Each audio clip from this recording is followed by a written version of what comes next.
96 in reverse. It is 96 in reverse, and you can have the worst of my drink, and we can switch places. Now we are in reverse. Welcome to 96 and Reverse Shorts with your host, Cedric. How you doing, bitch girl? Hey. Michelle, how you doing, girl? I'm good. And Nate, how you doing, girl? Hey. Yeah, what's our topic today about? Well, first, it's Pride Month. It is Pride Month. Yes. It is time for celebration. Yes. All of us are part of the community. We love the community. We are allies, but we are also part of it. So, as a demisexual, gender fluid, and romantic person, that's a lot. It is a lot, but I like little labels. But do you, girl? While it is Pride Month, let's also remember that it's Men's Mental Health Month. Yes. Yeah. I am in the therapy field, and I found out about this month's theme or celebration being men's mental health like 2 weeks ago. So this is something. Yeah. See, so it's not very well known. Yeah. And unfortunately, men face different issues from females, of course. Mm-hmm. The stigma, there's like the beauty standards for both men and women, and those who are non-binary. Mm-hmm. What do they want to be? So let's always keep that in mind, that while we're celebrating Pride, we should also consider the Men's Mental Health Day. Well, month, sorry. Mm. Yeah, and to speak more on that, I really think that's very important because since it is Pride Month and we are talking about mental health for men, I think it should be for everyone. But, me being in the gay lifestyle can see how people turn to sex for comfort, and not just having sex, but just having sex with anybody that will give them sex, and they could be in dangerous spots. They will do any, they would meet random people off these apps, and it comes from not being able to be themselves and be free, but also not talking about what mentally hurt them as a child or what they're going through and being free to express themselves. And now they have to find the closest thing to love on applications and replace what love actually looks like with what 5 minutes of sex is, Yep. And how unhealthy that is. Then it turns into HIV and AIDS, and then, and it all comes from us it all comes from us being gay and having the government and people around us looking at us differently because we're gay. We have our families shunning us, the people that we're supposed to be protected by, and being kept close, and saying that this is okay, we got you. They abandon us. And then we have to go out into the world and find someone, and in that process, we get killed or shot or mishandled or used to get to that person that we need to be with. And by the time we get to them, we're so hardened and closed off, and it becomes a cycle. And that correlates with being part of the queer community, the LGBTQ plus TIA plus. They're just throwing in letters. Plus so many things. Yeah. Yeah. So, not that I'm knocking it, but it gets a little difficult when you're trying to keep it in mind. That's But the thing. that's You could just- totally be in the community and totally get like confused, like we all are right now. Yep. Right. Yep, yep. Right. I just Wait. say LGBTQ. Oh my god! And then I'll say plus at the end. Okay. Thank you, Peter. We understand. Going back to you, Michelle, you said we're all what now? No, I was just saying when we were talking about how the acronym, like I know that the acronym used to be, it has changed a lot over the years. You know, it used to Yes. be like specifically for some things, and like I know like A has changed. At some point it was asexual, then it was ally. Now I believe now it's ally. So. It's changed a lot, but I was just gonna say, like, I think we should just, you know, for me, I'm just learning a lot. You know, there's always something new to learn every day. I recently came back from seeing my family in California, and I see them every couple of years, but not too often. And I found out that one of my nieces is a trans. You know, they used to be biologically a male, and then they came out, and I had never met my niece before. And so, and this is, when I did know of them, I knew of them in pictures, and they were a boy at the time. And so when I met this person, my family had primed me. They had let me know, like, hey, just so you know, so-and-so now goes by the name of this name, and like their new name.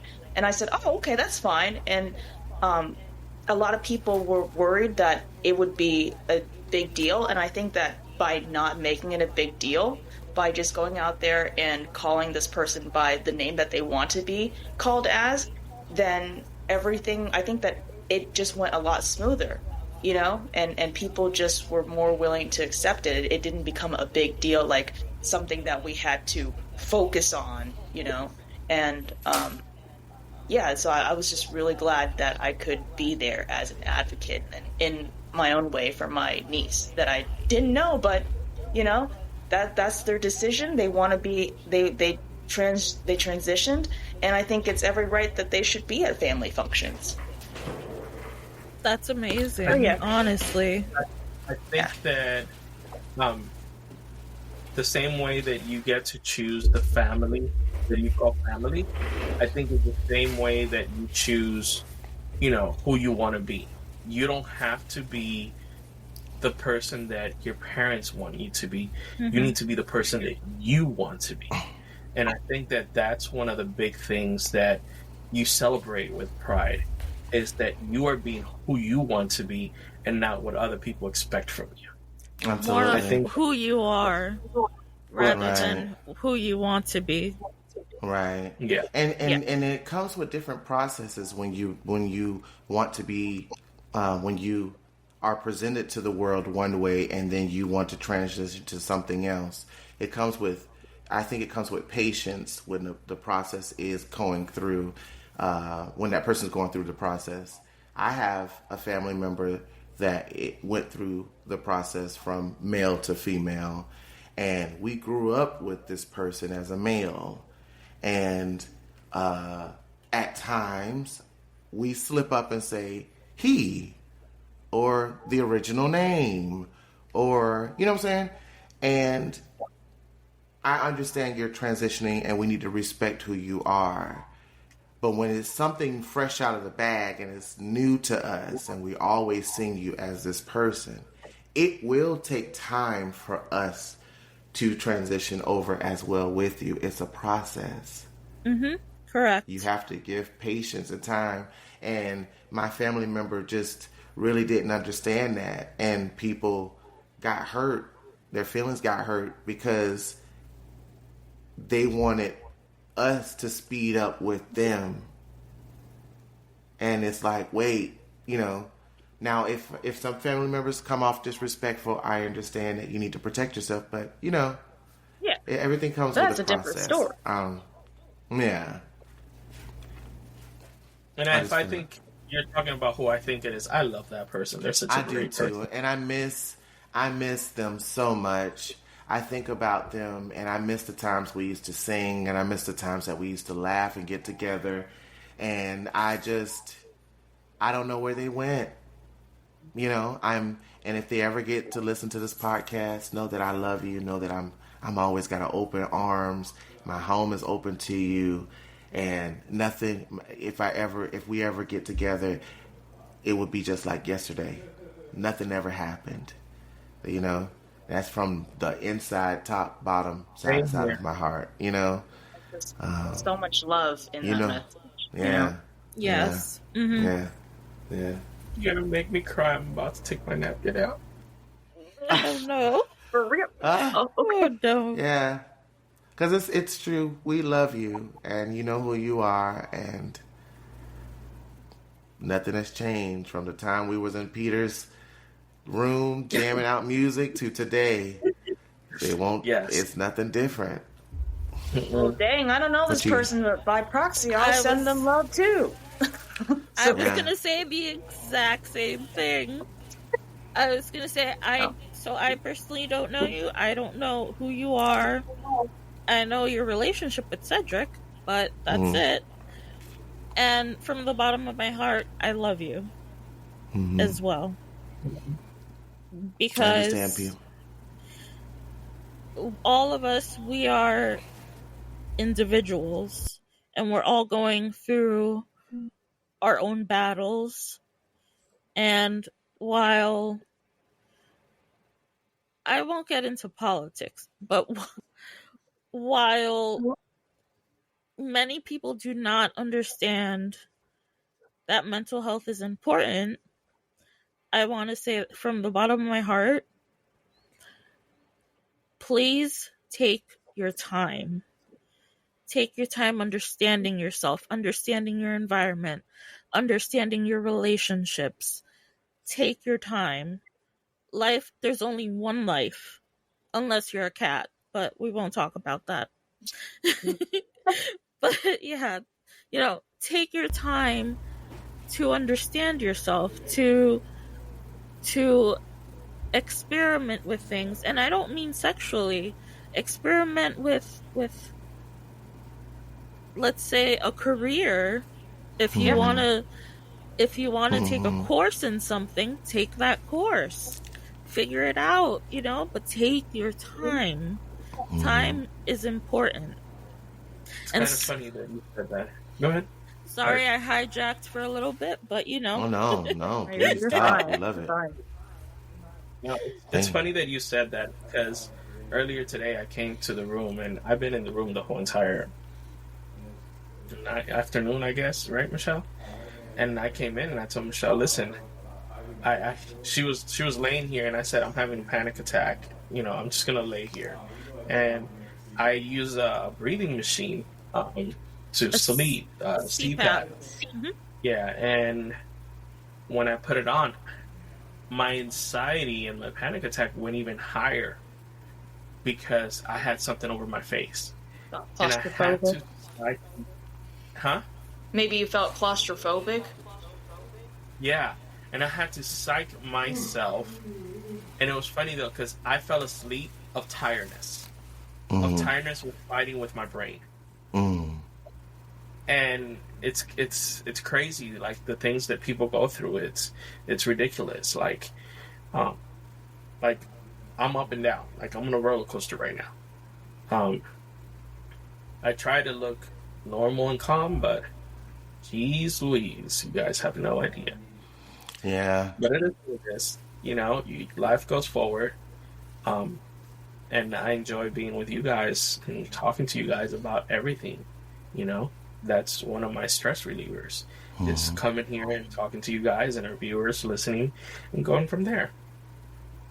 And that's what I'm going to say about that. Yeah. I agree with you. Nate, what are some of the things in your field that you would recommend to our listeners to do if they're going through depression or needing support from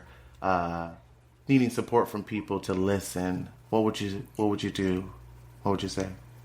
So there are a few things I would recommend.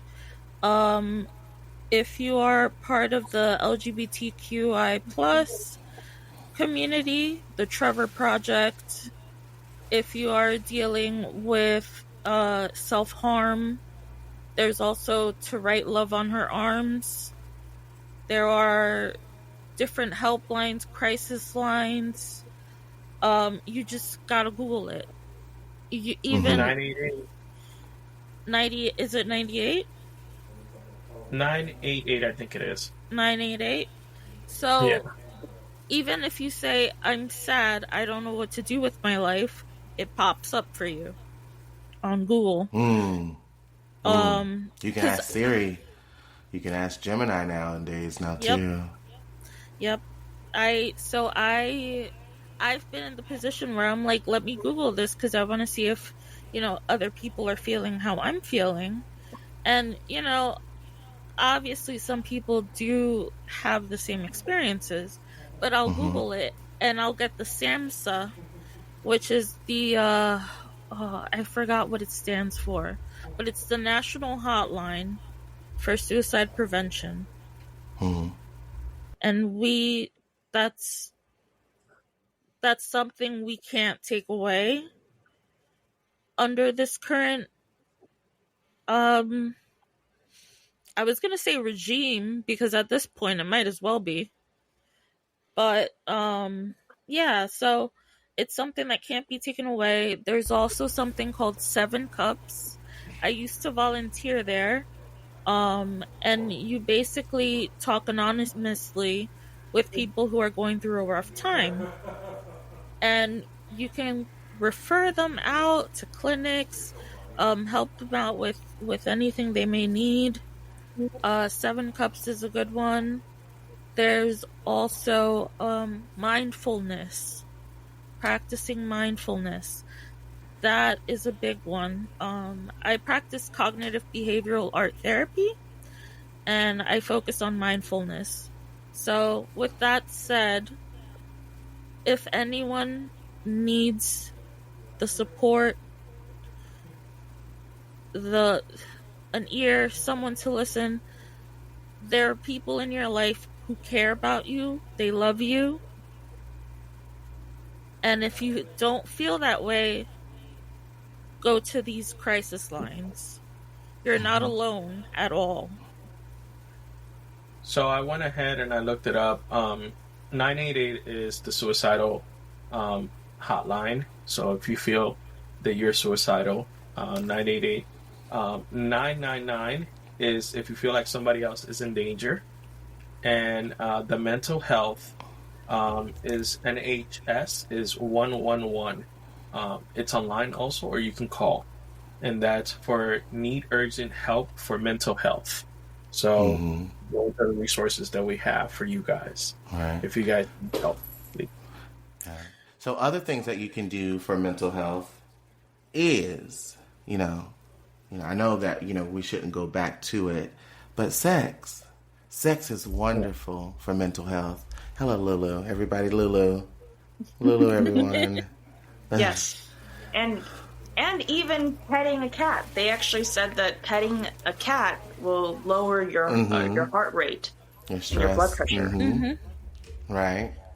Absolutely. But sex. So, going back to sex. Sex. That dopamine rush.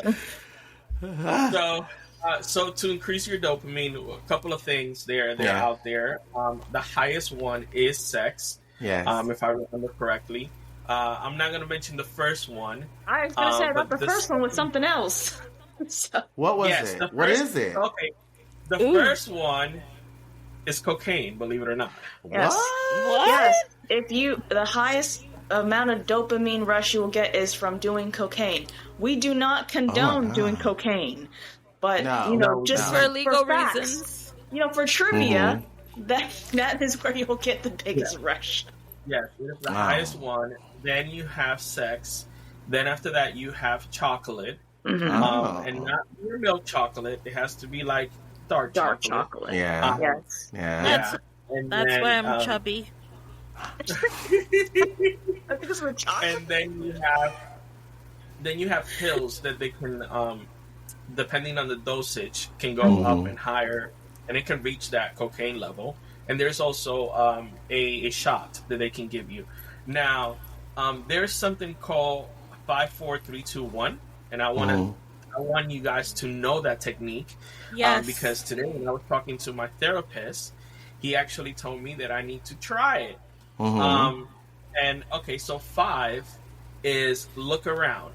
Look around, step away from where you are, go outside, look around, look at the pretty colors, all the stuff that is Step away. step away. Number 4 is things you can touch.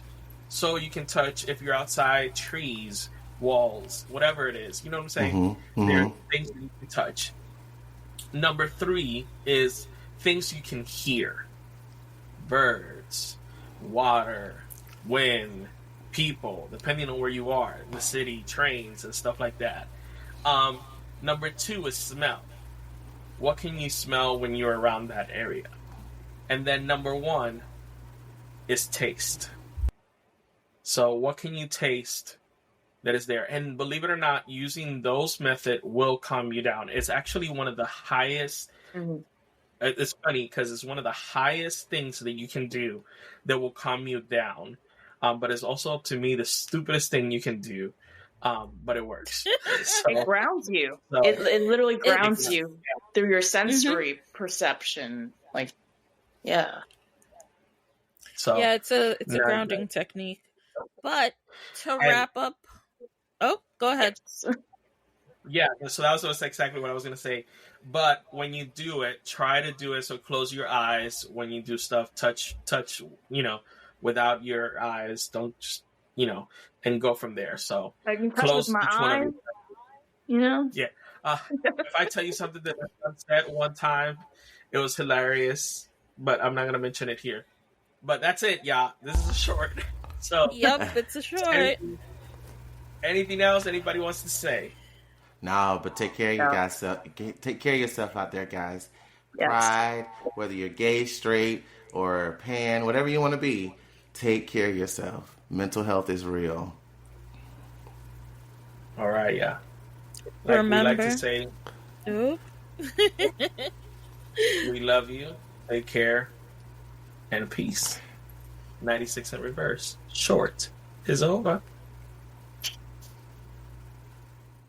In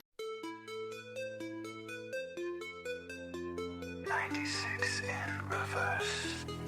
It is 96 in reverse, and you can have the worst of my drink, and we can switch places. Now we